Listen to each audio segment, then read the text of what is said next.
Well, good day and welcome again to our fourth session this week of our 6 webinar series on working on, not in your business, but a practical guide as to how you can implement that. And realistically right now, we're going to touch on a couple of things that have happened in the last couple of days that will have affected business as well. So things have changed, and how are we going to work with you and help you to implement some of the actions and some accountability around working on your business truly, rather than working in your business.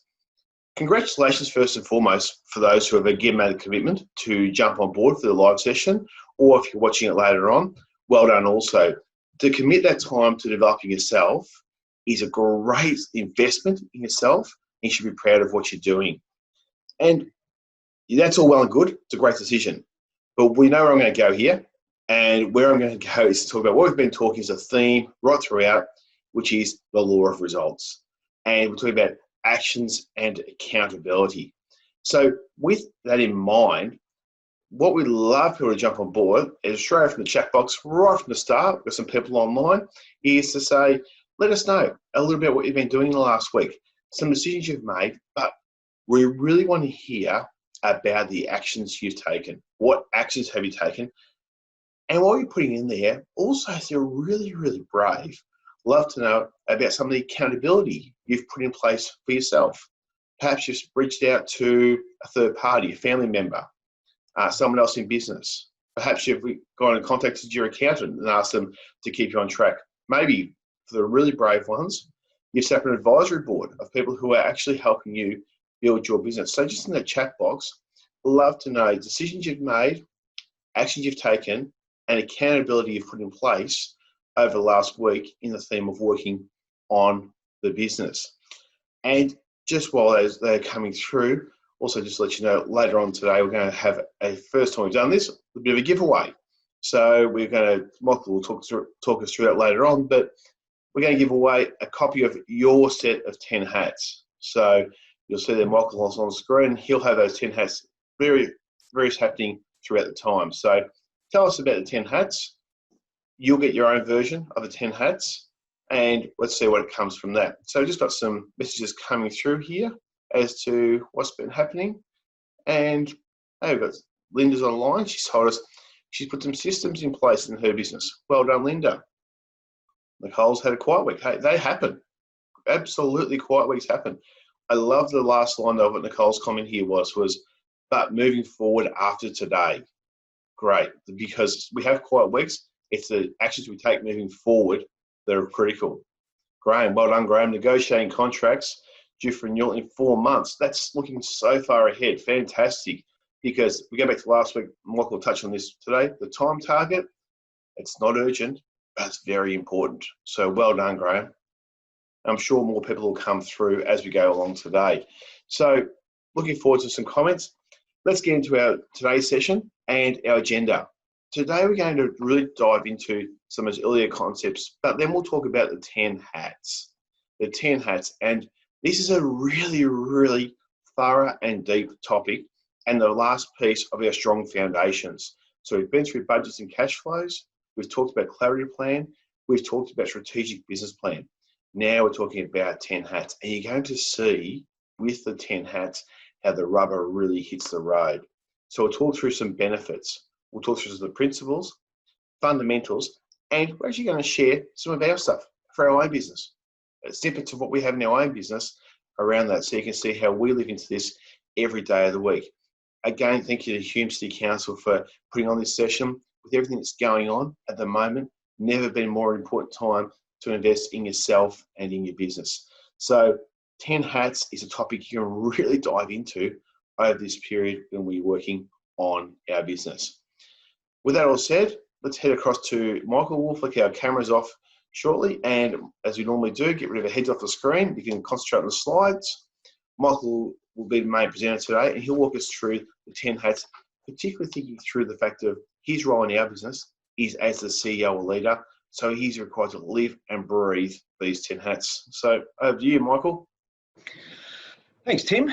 Good to be back again, and really looking forward to this topic today, because you know how much I love the 10 hats and how important it is. And I've actually got them here beside me. And this hat here Yep, you may be able to see it. Where is it? Product development. It's so important at the moment because we're pivoting and having to do things differently. So that hat, which often doesn't get worn all that much or as much as it should have, is actually getting worn a lot more at the moment. So yeah, got all the hats here. And yes, I will be referring to them. And they're the set of hats that Kim's going to make you jump through a couple of hoops to get them. There's nothing free in this world. So we'll get into that now. I'll just stop the video for me. And okay, as Tim said, once again, we're going to recap a couple of the important learnings so far. Now, firstly, a snapshot of what we believe to be the key components of a strong business model. And you know what? I know it's time poor, but if you do nothing else but just take a screenshot of this slide, put it up on your wall, then you will be reasonably happy, as that will just be a constant reminder of what we believe working on your business should encompass. You can see there, Tim's already mentioned that the foundations of cash flows and budgets, clarity plans, strategic plan, and the 10 hats. Now, really important. They're there to support the growth and weather the storms that we're going through at the moment. The pillars of know your numbers, the systems that you can put into your business, and the accountability that you can put in place, they help you to enable you to grow your business. As I've said before, you're not really growing your business as such, you're growing yourself and the team around you, and in doing that, your business will grow. And of course, then the roof, the importance of having appropriate business structure and asset protection to ensure that you just do that. In fact, the assets you build up, you want to protect them.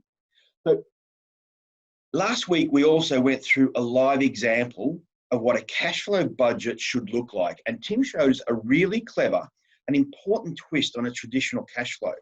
Now that twist was to enhance the traditional month-end review by looking at cash flow on a weekly basis, just to determine if there are any major fluctuations within that month that could actually raise alarm bells with the bank. We also had a look at this model. Now, if you're going to take a screenshot of the last slide, why don't you take a screenshot of this as well? And do yourself a favor. Put this one up on the wall beside the other one. So these two slides, hand in hand, side by side, will be a fantastic reminder of what you need to do and how you can remain focused. Now, this model, as we went through, may help you retrieve or refocus some of your time from the less important areas of your day so you can really focus on things like working on your business, but more,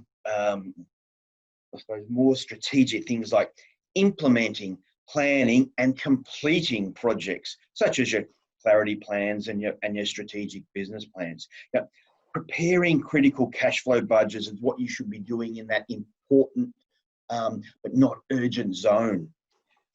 So you want to be doing that so you're not driving your business with a blindfold on that we spoke about last week, so that you can make decisions based on accurate data and current data. You can be using this time to create or enhance your 10 hat structure that we're going to go through today, so that everyone in your business, including your employed team, your contractors, your consultants, your advisors, they're aware of their roles and their responsibilities, no blurred lines.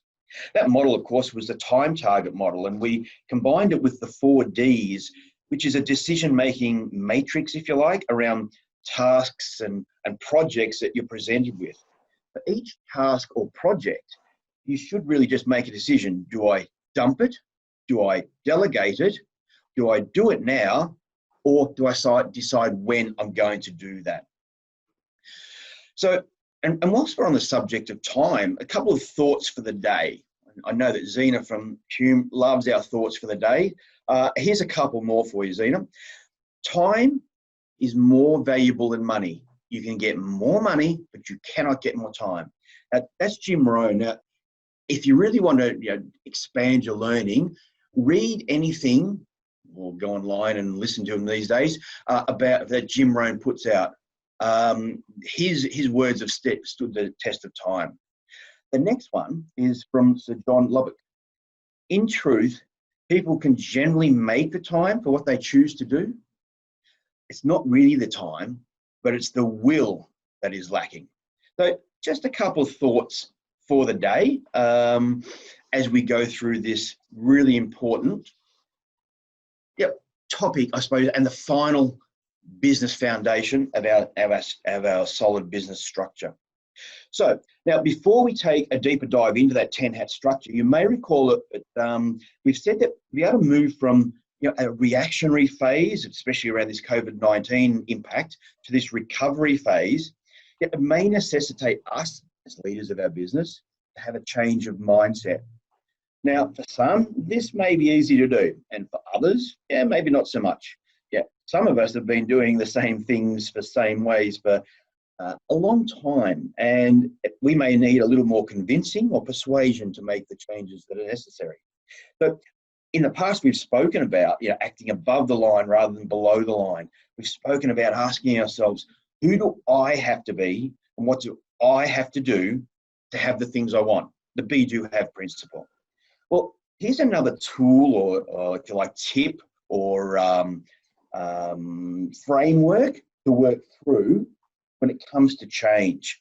So I think we'll all agree that in this current climate, especially after the last 24 hours, that there's a realization that we and or some of the people around us may have to make some changes and to change ourselves. And the 5 A's of change we use to help identify the steps that we need to take to make those changes. But remember, change is not easy. And it's okay to be apprehensive about change. But here's a couple of steps, 5 steps actually. The first step is just to be aware of what needs to change. And also be aware of why it needs to change, and most importantly, what will happen to your business, to your team, to your family if things don't change. Awareness is critical. That's the first step. The next step is to accept that you must change. As I mentioned previously, that COVID-19, this crisis has raised, I would have thought our awareness has raised mine, and I have to accept that change is necessary, and there's going to be more change. Today's the new normal. Well, tomorrow's going to be a new normal too. So there's going to be constant change. We have a saying that we've used for a while, that change is the only constant. So be aware of that, and you have to accept that. The third step to help you through is to take action. Without action, nothing will change. We've spoken about it, the law of results. It's there in black and white. It's true. Nothing will change, and your business may struggle to recover, or it may not thrive as much as it could be if you don't take action.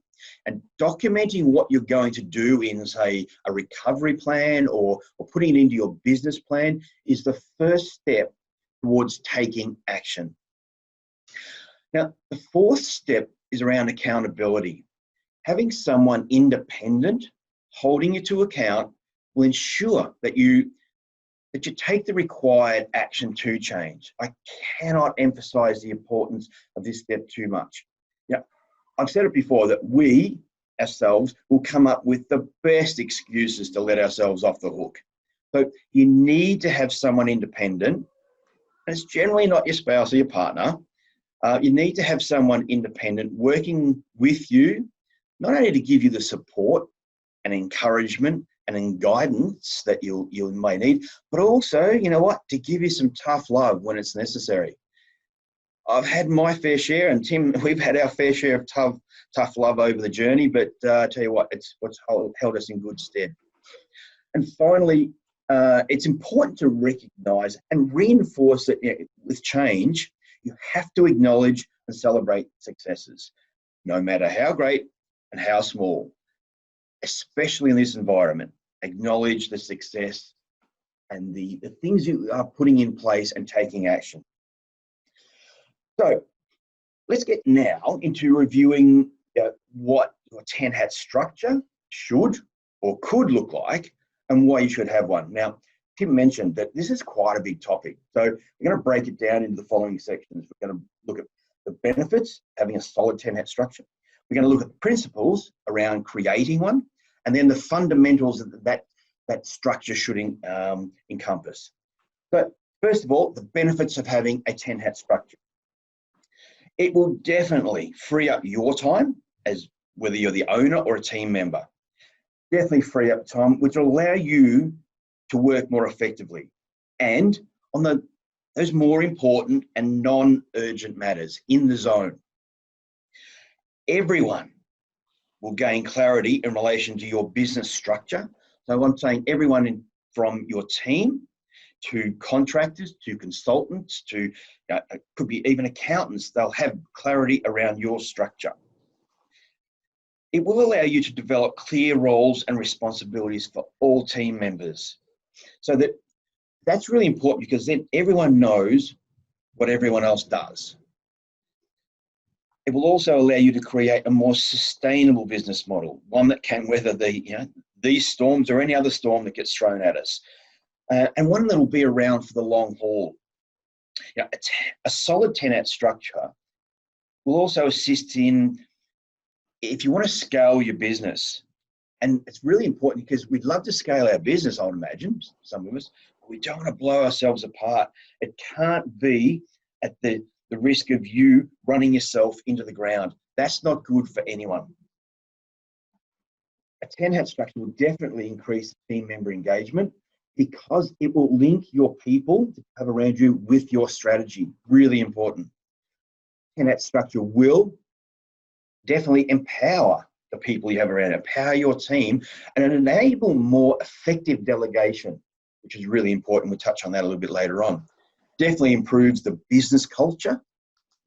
And when you do have team, especially younger team, I suppose, but it doesn't matter whether they're young or not, but a 10-hat structure aids team members to be able to see their pathways. It gives them greater clarity around their potential future within your business. It's out in the open for everyone to see. That's a benefits.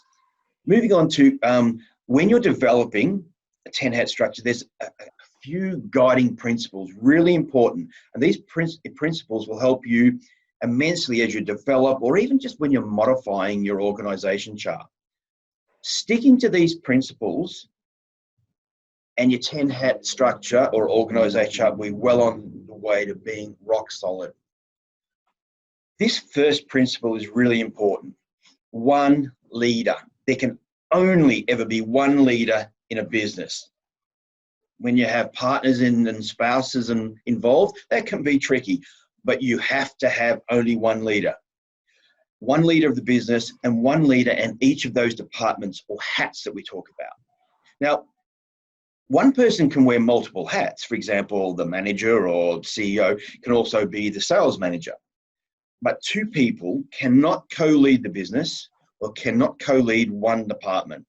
Otherwise, there's confusion. The team will go, oh, who am I reporting to? And more importantly, above the line, below the line, where does the accountability lie if there's two people saying that they're the leaders of that particular department or business? It will lead to a lot of finger pointing and, as I said, below the line responses.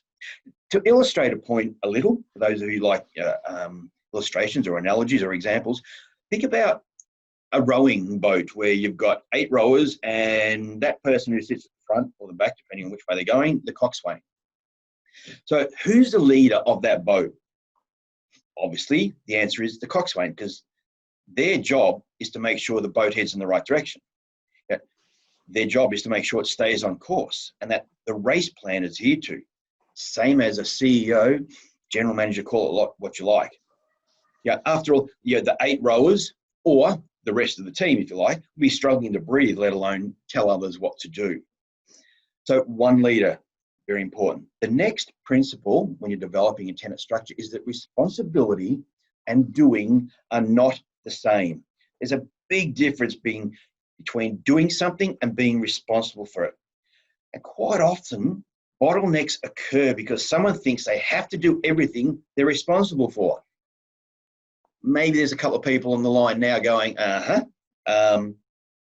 they're often the ones who don't know how to delegate effectively. If you delegate a task and you're still responsible for it, you're just no longer doing it. Again, refer back to the rowing 8. Who has the responsibility for the performance of the boat? Again, the coxswain, the leader. But who does the rowing? Not the coxswain, The responsibility and doing are not the same.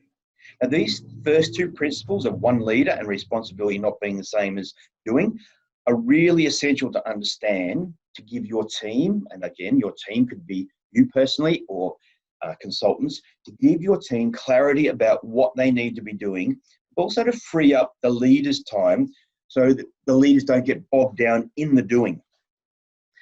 I have been on many, many boards and even with multiple partners in a business where the strategic decisions of a business suddenly morphed into what style of chair we're going to sit on. You know, it's just not right. So that's because there was not a clear structure around those, the 10 hats and the responsibility and the doing. Oh, and just on that, a very important footnote in relation to this principle of responsibility does not equal doing. Effective delegation, okay, you can delegate a task, but if you do not accept the responsibility when it's yours to accept, that is abdication, not delegation. A really important distinction. Okay, third principle, roles before people. Get clear, get very clear on who is doing what, but please do not shape the role around a person. Determine the tasks and the responsibilities and the size of that role before thinking about the individuals you have on your team. That way, you're more than likely to be, you'll be able to dig into these. There's 5 fundamentals of a 10-hat structure that we're going to talk about. So, really important, an important warning here. If you shape a role around a person, when that person leaves, I can guarantee it's almost impossible to find someone with exactly that same skill set. Okay, so the role before the person. For visual people who like to have a bit of a look, let's have a quick look at maybe what we mean by that. There's our, I suppose, overview of the roles of our business. You can see there's shareholders, directors, CEO. There's a couple of positions there that don't exist. I mean, as a CEO, I don't have a PA. And the operations leader we have on the team doesn't have a PA. Now that's something we aspire to have. So we shaped the roles, we determined the roles of our organisation before we even thought about people. And you can see there we've got various subcategories underneath those 7 hats, those operational hats. So hopefully visually that gives you an idea of work out what roles you want before you put the people in place. So that leaves us onto the 4th key principle when creating or amending a 10-hat structure. Function determines responsibility. In order to fully understand what each department, what each hat, the responsibility, where that fits into, it's really useful to look at what function does each department or each hat have. For example, you may have people in your operations team making phone calls to people who are a bit slow on paying their bills. Well, the function, as we'll see in a little moment, the function of operations is to generate cash. And the function of the finance department is to manage the cash.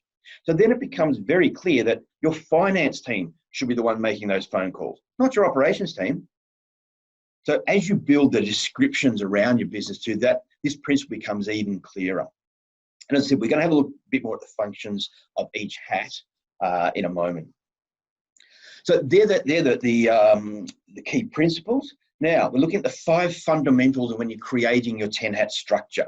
And too often we see 10-hat structures or organisation charts gathering dust in the drawers, right next to those 42-page business plan that the banks want. Or we'll see the organisation structure, quite an outdated one, sitting on an outdated website. Doesn't do anyone any good. If you want to reduce bottlenecks in your business, simply redefining a structure, that's not going to be enough. You need to analyse what form this structure is taking. That's vital. So what I mean by that is that before you're designing your chart, you need to understand these 5 following fundamentals of an org chart or 10-hat structure. They're critical to get the best from your structure and achieve your goals. The first fundamental is to keep it visual. You can see before that it's quite a visual overview. Develop a clear visual structure that shows how your team works together. You can share this. We share this with our team, and we actually even have displayed on the walls and in the desk. You know, you can show this to potential new team members in interviews or to suppliers and customers and say, this is how we operate here. You know, the hats, display the hats around as a constant reminder about structure. Think about where you could display your structure to keep it visual. Second fundamental is know the departments. You need to know what are the 10 different departments or hats that you have in your business model that you require. I'm giving you a tip that you need all 10, some more than others, but you will need all of those departments. And reflect those departments too in your file storage system on your computer system. Start filing things under product development, under operations, under sales.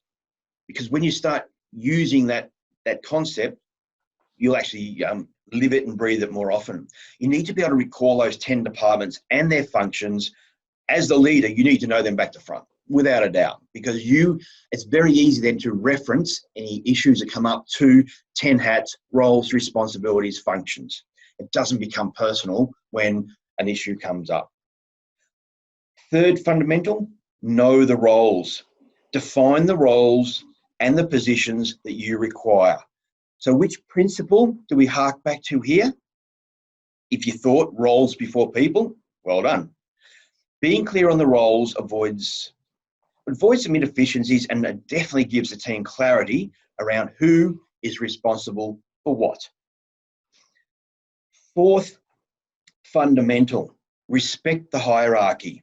Now, what does that mean? Well, we've actually got a little bit of a slide here. We'll divert to say, well, you know what? The leader, in this case, we've got leader, we've got a marketing manager with a team member, we've got a HR manager, ops manager, and a team member, a sales manager. Now, in this case, the leader doesn't bypass the managers and give instructions directly to the team members. Yet the team members should report to their immediate superior. The ops manager doesn't bypass the marketing and give instructions to a marketing team member, and vice versa. You can see the result on this screen if that happens. If you do not respect the hierarchy, mass confusion reigns. Very important. Okay, and moving on to the fifth and final fundamental of 10-hat structure, train the team. I see so many systems, and I am guilty of it here, that we make some great decisions, we take great actions, we have some accountability around doing all that, but we don't roll out and train the team in the things that we've discussed. That means that we know, everyone knows our 10-hat org structure. They know the protocols around it, and this training is very important for the leaders of business. It's just as important for them, probably more so, as it is for the team members. So they're the 5 fundamentals of a 10-hat structure. A lot of words here, but it's really important to get it. What we're going to look at now is the 10 departmental hats that you may be wearing and their functions. As I said before, these hats or departments exist in every business in some shape or form. Going through here, you can see we've spoken about before, shareholders, when we're doing clarity plans, is that the function of that department or hat is to contribute and withdraw funds. They finance the business, essentially. End of story. That's the function of a shareholder. The function of a director is to set the direction. Whatever the shareholders or owners want, the directors say, that's the path we have to set to get that. And yes, you may be one and the same people, that's fine, but you really should be doing these things with different hats on, recognizing there are different hats and different functions. Now, leadership, call it CEO, call it general manager. Basically, what the leader's function in our world, we believe, is to increase business efficiency. It's to make sure that the directors have set the direction, the leader has to make it happen. And if you hark back to our business cycle, when Tim did the 2-minute MBA, and we said that getting that business cycle more efficient and turning the wheel faster, That's the role, that's the responsibility of the leader in the business. And that is why there can only be one leader. The buck stops with someone. And the pats on the back as well. Now, you can see then the next, along the bottom, the operations level, product or service development. That's the hat I threw up before, the grey one. We're using that a lot more right now because this is the department that develops products and services for sale, tweaks and innovates, pivots. What else can we do? As I said, sometimes doesn't get worn as much as it should at the moment, having to get worn a lot more. Next department, marketing.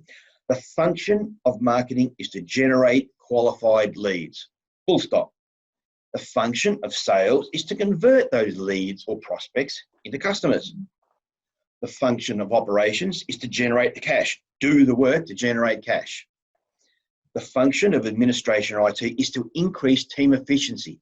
As I said before, you don't want operations team ringing up chasing debts. That's the function of the finance department, which manages the cash flow. And HR, whether you have them an internal HR or external, the function of the HR department is to increase the team performance. So I'd like you to ponder right at this moment which hats you're currently wearing. And do you look like something like our friend on the slide there where you've got quite a few on?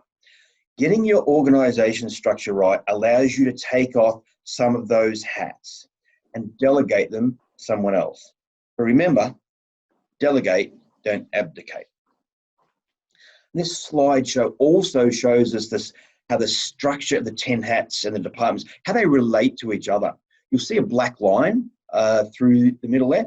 Well, the departments above the line, the shareholder and directors, they're strategic in nature, setting their long-term outlooks, setting the direction of the business in accordance with what the owners want out of that business long-term. Below that line there are the operational departments, starting with the leadership, the one leader, and the remaining 7 departments. And these departments deliver on the strategy that they're doing the do to deliver on that strategy, as I said. Remember that 4th key principle, function determines responsibility. So if you're not quite sure which department a certain task belongs to, go to that principle, function, go to the function of that department, and that will determine its responsibility. It's highlighted there at the moment. So you work out the roles you need within each department, remembering that some could be part-time or contracted out, and you create a list of key responsibilities for each role. Now, some of the businesses that we've worked with to assist in developing their 10 hat structure, they've just highlighted in the departments there with an I or an E. What that signified is that, okay, that the leader of that department or the responsibilities of that department is I for internal, they have someone internal, or E for external, they outsource it. Really important, because not everything has to be done by yourself in-house. Responsibility does not mean doing. I gave an example before about operations department generating cash, and they shouldn't be chasing slow debtors. That's the function of the finance team. So likewise, you don't want the ops team doing admin tasks. They're probably not that good at it compared to the admin team. But also, these admin tasks increase team efficiency. So what's the function of the admin department? To increase team efficiency. So you need to move them out of the operations into the administration roles and responsibilities. To demonstrate this further, we might just work very quickly through, because I'm conscious of time, on the tasks, very hard to say sometimes, and responsibilities of marketing manager or marketing leader. Actually, I've heard to use the word leader. The function, as we said before, of the marketing leader is to generate qualified leads. So if that's the case, what do you think some of the key responsibilities of that marketing leader would be? Now, I don't have too much time here, so we've had to think about it. And plus, we've actually gone to ours and had a look.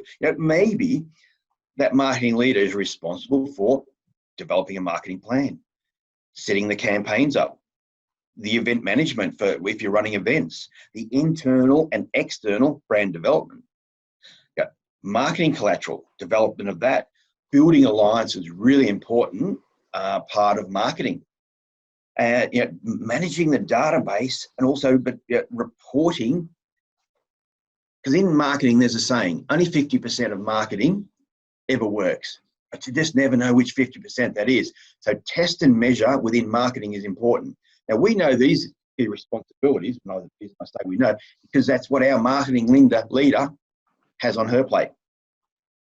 She refers back to these responsibilities on a regular basis. So when you decide on what responsibilities the position should be, then you can use them to create a job description. You can see how it flows through. And all the documents talk to each other. So with that in mind, do you want to see what a completed 10-hat structure looks like in relation to responsibilities? And don't get overwhelmed by this detail, but this is ours, a snapshot of ours where you can see marketing, sales, and operations. Obviously, we've got the other departments as well, but this has been developed over a long period of time. The original version looked nothing like this. I think we're up to about version 13 or 14. So this can be developed over time. That gives you a snapshot of what is in behind the roles and the positions of our team. First of all, we developed the roles, didn't look at a person. Then we looked at the responsibilities of those roles, and then we allocated a person. So that's a quick look at how we set up our responsibilities and of the marketing team and the sales team and the ops team. Now, the most important aspect of this planning is to understand the difference between governance and management. Now, governance in this slide is often referred to as where you work on the business. And management is more working in the business. You can see the words to the left-hand side there. Governance refers to the strategic issues, a little bit like, shareholders or owners and directors. And managing refers to the operational side of the business. Excuse me. Now, nice words, but as we've said before, actions speak so much louder than words. So if you're looking at the governance or strategic actions, over on the right-hand side there, it might mean you're doing things like determining what your business purpose is, determining your why. What effective culture do you want your business to stand for and be known for? Developing ways to be held to account and holding others to account, and ensuring that all compliance matters are basically covered off. That is the governing or strategic job, if you like. Managing the operations, essentially your doing or your actions will be around ensuring the business is on track to achieve those goals, and monitoring the performance of the 7 operational departments. Developing your business strategic plan is a combination of working on your business and in your business, because you really need to get right down into the operational areas of the business to find out where you can get savings, efficiencies, adaptations and improvements and pivoting and everything like that. So it is a combination. So I have gone through a heck of a lot. I'm sorry if it was information overload, but I love this area. It's so important to get it right. But you know what? You're not going to get it right straight away. I'll give you the drum. We didn't. You need to just work on it. One of the other sayings that I know Zena likes is, do not let perfection get in the way of progress. Get in there and start it. But bear in mind these fundamentals, these rules, these principles of developing and have structure. So with that in mind, Jim, my voice is about to go. I'm going to hand back to you. You've done a magnificent job, Michael, to go through that. And there's so much content in there. In actual fact, when you look at the content there, we have a 3-part workshop we actually do on 10 hats. So to bang all that into about 35 minutes was unbelievable. And I thank you, Nicole. Awesome information. I couldn't agree more. And Shiva, thank you also. Shiva's put a question in, and I'll address it directly with you, Shiva, now, and perhaps we'll have a chat later also. But along the lines of, how do we do this for a small business, 3 to 4 people? How do we have 10 hats? remember some of the key principles here, Shira, and this goes to everyone, is that function determines responsibility. So deal with functions. One person's hat, I know when we first started here, so for Michael and I, our names appeared in a lot of hats and a lot of boxes on that sheet. That's okay, because that just gave us clear roles. It really helps you determine what hat you're wearing at that time. So please don't think this is a concept for a large business only. It's a great concept and a learning for businesses of all sizes. And to be quite honest, if you get it right when your business is small, growth will be so much easier. I don't know if Michael, you'd agree with that, but growth's a hell of a lot easier with your structure. Yeah. Yep. So while we're coming to that, any other questions at all, please pop them in the chat box. We'd love to hear from them, those thoughts that you've got, and we love it, having those answers, and we're very happy to engage with anyone who's got questions around this. Just thought that we've got a couple more minutes while you're posting your questions up, just to touch on this. And obviously, we're presenting this here today. Today's the 8th of July. The bulk of our presentation here will be to people who are in Hume Council, the Greater Melbourne region. And it's obviously a troubling day, because the reality is that we're heading back into lockdown for a 6-week period.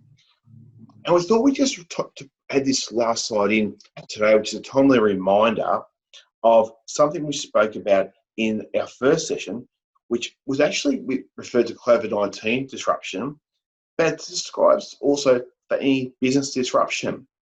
And what we know is that it's a daunting thought, and one that will scare many business owners. I think we've scraped our way through lockdown 1. How can I do this again? And we're not going to pretend that it's all roses and fairy dust with this horizon that was on the horizon here. It's absolutely not. There are businesses who are really, really struggling with this. But what we can do is ask one thing over these next 6 weeks, is to please apply as many of the mindset and action principles that we delivered over these last 3 sessions as possible. If you need to review, jump online and go through the sessions again. They're about 45 minutes each, but pick the eyes out of them. Think about above the line, below the line, the 4 stages of learning. What did you learn from lockdown 1 that you can improve in lockdown 2?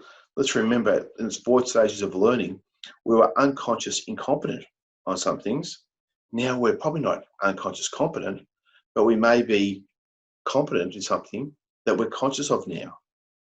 What actions we slough off the mark in lockdown 1, you change your time over again, you take quicker. Well, here's lockdown 2, the opportunities there. What actions did you think that worked for me? I'll rinse and repeat. Go for that. Learn from that. The disruptions are not, there's always going to be linear in business. And this slide we see at the moment isn't always the way things work. Sometimes recovery, we have to flick back to response. So the question is, how will you and your business respond? The next 6 weeks could well define the next 6 months, 6 years, 10 years of your business and your financial position. So take control of your destiny. Don't leave it to chance. And that's just our message today is, yes, we realise there's pressure, realise there's troubling times ahead, but let's take responsibility. Let's respond in above the line methodologies. Let's use our strong foundations to be important to us and to our business. So that is what we're going to take today, the actions. And the actions are really, really important. The actions are, what are you going to take out of today? What decisions have you made whilst listening to this webinar? What action or actions will you take? And we've touched on it a little bit earlier today too. What form of accountability are you going to take on to ensure you complete your action? Michael touched on the stick and the carrot. We've certainly had some sticks in our time when we've been working on our business. And it's not the worst thing, but where is the person who cares enough about you to sometimes actually step up, to think about the way you deal with your children? It's not always easy to put things out to them, but sometimes if you care enough, you'll stand up for them. So we'd love to have you on the line again, so much to the point that we actually wanted to put a free giveaway in today, and we wanted to add this in. If you could send us your 10 hats or if you've done some work on that, or your current organisation chart. You've sent that to linda@sagegroup.com.au. And if you send it through by this Sunday night, so Sunday being the, what are we today, the 8th, 9th, 10th, 11th, 12th, the 12th, we'll send it through by the 12th, and let's see what we're doing here, what version you have of the org chart. And what we're going to do is we're going to give away some very own sets of 10 hats. We might give away one, we might give away 20, where we want people to jump through a little hoop and just send us something. Show us what you've done in your business, your current organisation chart. Maybe it looks different for the 10 hats. Maybe we gave some ideas today about how you could change it. Send us through, and we'd love to see what people out there are doing. So we want to thank you again. Really appreciate the time you invest in coming to these sessions. Great that you can spend that time working on your business in such a practical way. And really, let's not forget, decisions by actions, by accountability equals results. Let's make results happen. Thank you once again, and looking forward to seeing some of those 10 hats. Fantastic. Thanks, guys. Thanks. See you.